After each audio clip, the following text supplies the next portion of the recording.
Hi, I'm Scott, and until 2018, I was a feminist. Except, I wasn't. I would say that I was, but really, I wasn't. I was a liar, and I was a coward. I was afraid of what would happen if I told the truth. If I ever dared to utter that I had no desire to smash the patriarchy. Because I knew that the patriarchy didn't exist. Because I knew that the wage gap and campus sexual assault panic were based on bunk statistics. That I knew that Western women are at an incredible advantage in life and are far from oppressed, lacking the need for liberation through the concerted political efforts of feminism. The truth is, when I was in college, under overwhelming social pressure in and out of the classroom, I would pretend to be a feminist because girls seemed to like it. It made them feel like I shared their values, and they would give me some positive feedback for it. Countless likes and comments saying, "Preach, Scott," on Facebook for every rant about sexism and the misogyny of the Trump administration made me feel like women thought of me as one of the good ones. But finally, one day I realized something. Why should I want to be one of the good ones? Shouldn't I want to be with women that generally think of most men as being good? To put it even more simply, shouldn't I want to be with women that actually like men? But that's just the thing.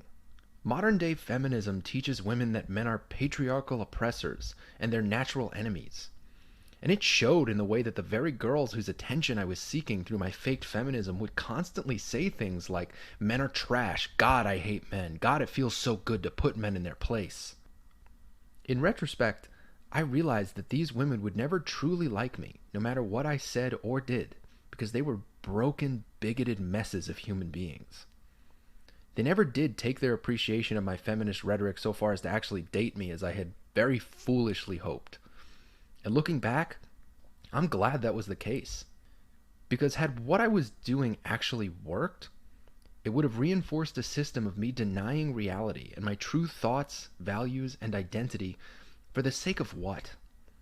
Being with some admittedly very attractive girls who fundamentally hated me and my entire sex. Not to mention who also had an innate sense of victimhood that surely would have made them an absolute nightmare to be in a relationship with. Guys, let me level with you. 99% of the time, girls aren't going to like you more or even come close to wanting you romantically because you're woke or a feminist. Every time you recite a feminist talking point or white knight your way into an argument, you are merely advertising for women your willingness to let their desires and preferences define you and mold your behavior to whatever they want it to be.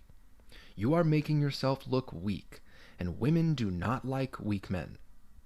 Except, there is one exception. Some women do like weak men. Hardcore feminists love weak men because they're easy to manipulate and dominate. I said before that about 99% of the time, any effort to use feminism to attract women would fail completely.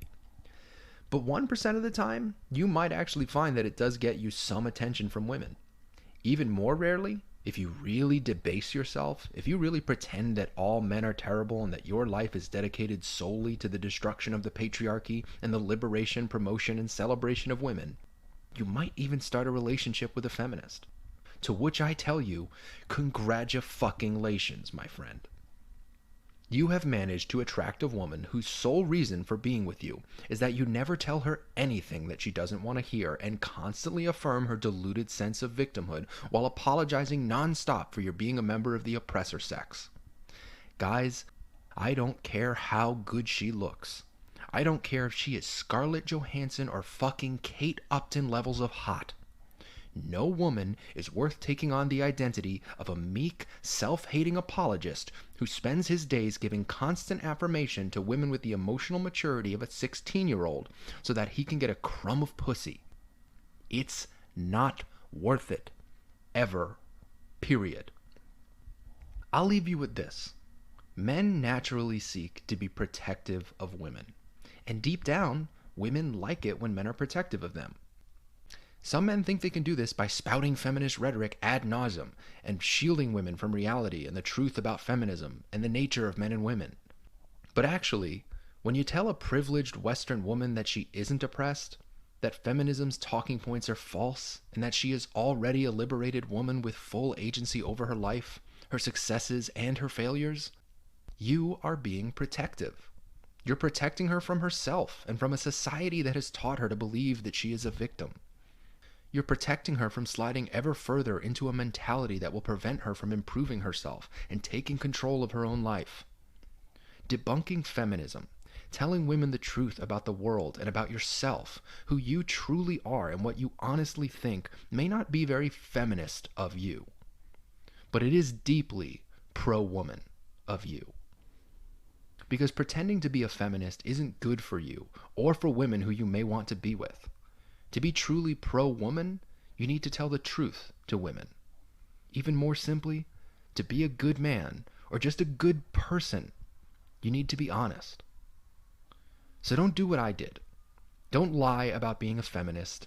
Look at the facts for yourself and tell the truth. Good women that you truly should want to be with will appreciate your honesty. I'm happy to say that I can say so from experience now. The best women want you to tell the truth and not pretend to be something you aren't. Only broken, undesirable, manipulative, and power-hungry monsters want you to demonstrate your undying devotion to a conspiratorial, hostile, and destructive ideology for their affection. So don't bother virtue signaling with feminism if you want to attract quality women into your life. Try honesty and other real virtues instead.